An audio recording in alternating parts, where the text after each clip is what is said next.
Hi, everyone. I hope you are doing well.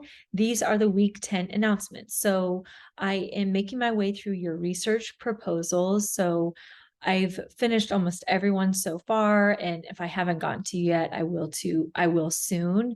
So take a look at your feedback for the research proposal. We have one more check-in that I'm going to be talking about, and as we go through the next few weeks, I think that you will get everything that you need to add to your proposal. So if you're doing anything involving qualitative or mixed methods, we are going to be going into that in the coming weeks. So you'll be able to add to your proposal there.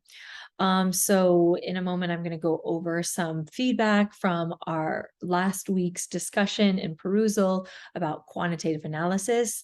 I'm going to talk a little bit about the article critique assignment. So we just finished our first article critique assignment on quantitative design.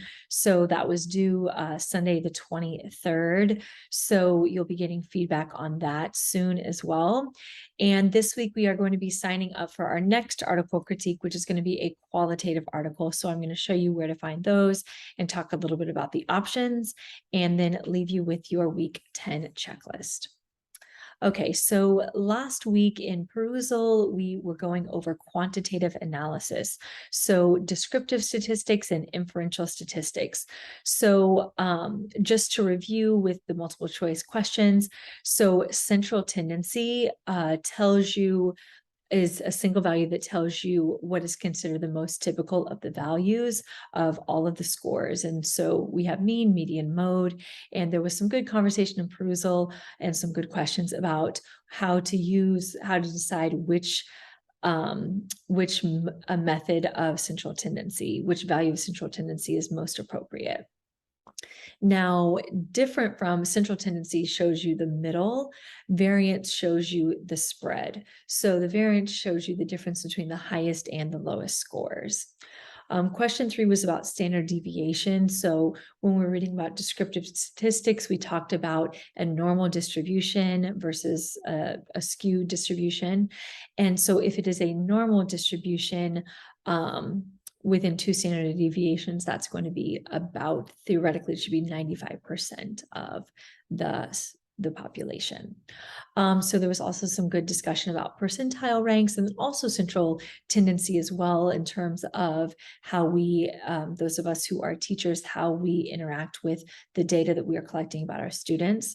So percentile rank tells you the percent of people in a particular group who score below your scored value. And so we also talked about regression analysis, and you will see regressions. Many of you probably saw them in your article critique, or if you are proposing a research study that involves a quantitative component, you might use regression analysis. So regression analysis is used to predict or explain the change on the dependent variable based on the value of one or more independent variables. So it's kind of like an input table. So based on the data that's collected, regression analysis allows you to make predictions based on, if the independent variable is this is what the dependent variable will be. So we also talked about, of course, quantitative research. This is something that I feel like I've been talking about since the midterm. Quantitative research is confirmatory, meaning it wants to either confirm or reject hypotheses about the relationship between variables.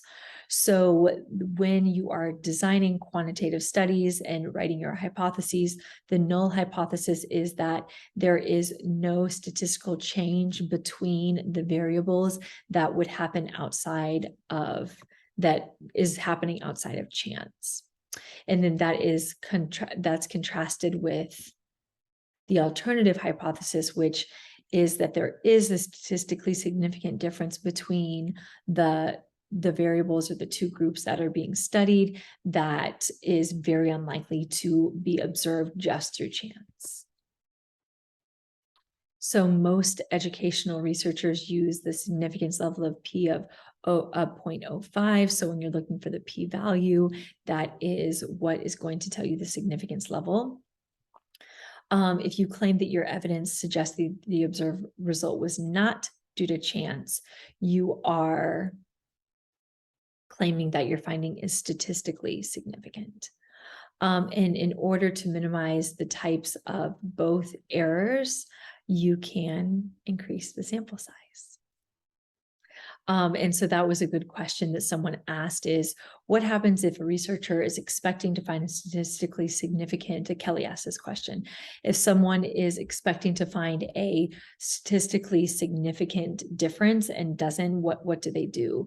And so some of the things that they might do, they might collect more data to increase the sample size to see if that changes their outcome to make it statistically significant, or they might control for a potentially confounding variable that they didn't control for before, or they might write up the research report with that finding that it wasn't statistically significant, because that still is a research finding. So the effect size tells the researcher about the strength of the statistical significance. So you can see how big of an effect is there in terms of how strong. You might find that the p-value is statistically significant, but the effect size tells you the strength of that. So and again, this is dependent on the sample size, particularly. Like, meaning that if you have a small sample size, but you do have like maybe you have a sample size of 20, but you do have a statistically significant p-value, the strength of that statistical significance is still limited because the sample size was small. So the sampling distribution in a one-way analysis of variance, or ANOVA, is your F distribution. And so I'm thinking that many of you saw that this week when you did your quantitative article critique. And if you are proposing a quantitative component, if you're including in ANOVA, you'll be looking for that F distribution. So I did want to highlight this point that Colleen made about percentile ranks. She said it's important to note that it is based on the particular evaluation and not an altogether, how did she phrase it? It was perfect. An altogether value judgment. And this is so true. And really, it's true of all of quantitative research, is that it is bound by the tests or the assessments that are used. And so the reason why I wanted to highlight this is because this is a really good point of contrast for how qualitative researchers and quantitative researchers view truth and how it is derived. And so in this week's lecture, I talk a little bit about the epistemological underpinnings that quantitative researchers use versus qualitative researchers use in terms of whether or not there is one truth, or if researchers, if they're able to, if a percentile rank, if that is generalizable or not, a qualitative researcher would be interested in collecting other types of data to instead of to make a value judgment on things other than just a single test score. So I thought that that was really a good point, and then also a great transition as we move on to qualitative and then mixed method design. Okay, so the next thing I wanted to talk about is your research proposal. So again, be checking for feedback. I've gotten to almost everyone so far, and we are going to have one more check-in before your final proposal and presentation is due. And that is going to be in a few weeks, November 6th. And this check-in is going to be fairly short because we've already done most of them. So in this last check-in, you did your proposed design. Is it going to be quantitative, qualitative, mixed? But we're still learning qualitative and mixed methods designs. So, and I'm seeing this come through in some of yours, where after we finish the next 2 weeks, I think you'll be able to add on to what you have. So your final design will be due, and then also your proposed analysis. How will you analyze the data? So this is a section that you are going to be doing for that final check-in, the data analysis method. So if you're doing quant, you will discuss the statistical analysis that you are going to be using and explain why they're appropriate. If it's qualitative, you'll discuss the emergent analytic approach or the coding that you'll be using. And then mixed methods, you'll talk about the quantitative analysis, qualitative analysis, and then the interaction. You'll discuss measures that you would take to ensure reliability and validity. And so here are the chapters that you will look at for that. So that is the next step for the research proposal. Of course, these are ungraded check-ins, so they're just to help give you feedback along the way. That way you feel supported when we get to the final project. So if you want to send me more, you always can do so, and I'll give you feedback if you have any questions about that. But I'm really excited for them, and I'm also excited because you're going to be doing a video presentation to share with the class. So everyone else will get a chance to hear about the different studies that you're proposing. Okay, so the week 10 checklist. So this is going to be due October 30th. The fall is flying by. So this week we're going to read chapters 15 and 16. You're going to do perusal number 10, and you are going to select your article for article critique too. So I know that there were some technical difficulties with article critique number 1. I really think that I've troubleshooted all those on my end. So hopefully we won't run into any of those issues this next time. So I really appreciate all your patience. And if you had any trouble with article critique number 1, I apologize. So we are going to sign up for article critique 2 this week. So it's going to be the same format where you'll log into perusal, you'll be able to click through, write a comment on the article that you would like to do. And this article critique is going to be due in the middle of November, on November 11th. So I am going to go to perusal now to show you where to see the article critique 2 assignment where you're going to sign up. Okay, so we are in perusal, and so here you will see, so we're on to week 10 perusal that you'll see. You won't see 11 yet, but you will see article critique number 2.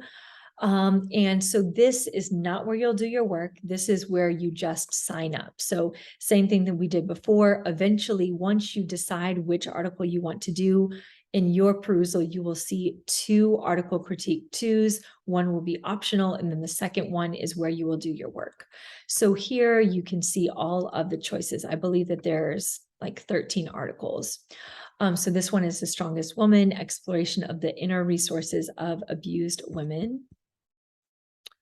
And this one is based on, this one is a phenomenology. The next one is one of my favorites. It's called Don't Be a Whore, That's Not Ladylike, Discursive Discipline and Sorority Women's Gendered Subjectivity. And this is in ethnography. And this one actually uses performance ethnography, one of those subtypes that I mentioned in this week's lecture. This one is a phenomenology of gifted students. I think that this is the one that I was talked about in the lecture where of gifted students who were in a rural school. Oh, they're sending a bad message. This one is written by Bettina Love. I'm sure a lot of you have had the opportunity to read her book. This is an article that she did that is based on an ethnographic study of 3 Black men. So Black males resisting and challenging Eurocentric notions within hip hop. This one is fostering college readiness and ethnography of a Latino after school program. This one is bullying and the unique experience of twice exceptional learners. This one is narrative inquiry and case study. So you can learn about both there. This one is a narrative inquiry, songs of their lives, a narrative study of 3 older Korean immigrants in Los Angeles. This one is a qualitative case study, transforming educational experiences in low-income communities, qualitative case study of social capital in a full service community school. This one is, you can always tell them Abstract. So this is also narrative inquiry, embodying authentic leadership through popular education, a qualitative case study, but it looks like lived experience. They use some narrative methods too. Friendship in a Russian bar in London, an ethnography of a young Russian-speaking migrant community, an ethnography here. Phenomenology of military sexual trauma among women veterans. So looking at the essence of that experience. And then this is also, this one is called Perspectives on Authenticity in Teaching. And this one is a grounded theory study. So this is the only example of grounded theory that I included in here. But so this is an example of using the data to derive theory. So these are the choices. Now, same thing as last time, you can also find your own article. So if you want to find your own article, you can email it to me. And if I approve it, I will upload that to Perusal and assign it to you there. So you can either choose from one of these, or you can choose your own article. So take a look at these or find your own article this week, but I do want you to sign up for your article this week. So that is the last of the checklist. And then we do have an optional upcoming Zoom discussion Thursday, November 3rd. So please reach out to me. I know that it's a while until we have the Zoom. So if you want to meet with me on Zoom before then, just send me an email and we will schedule a time to meet. But I look forward to talking to you soon and have a great week. Bye-bye.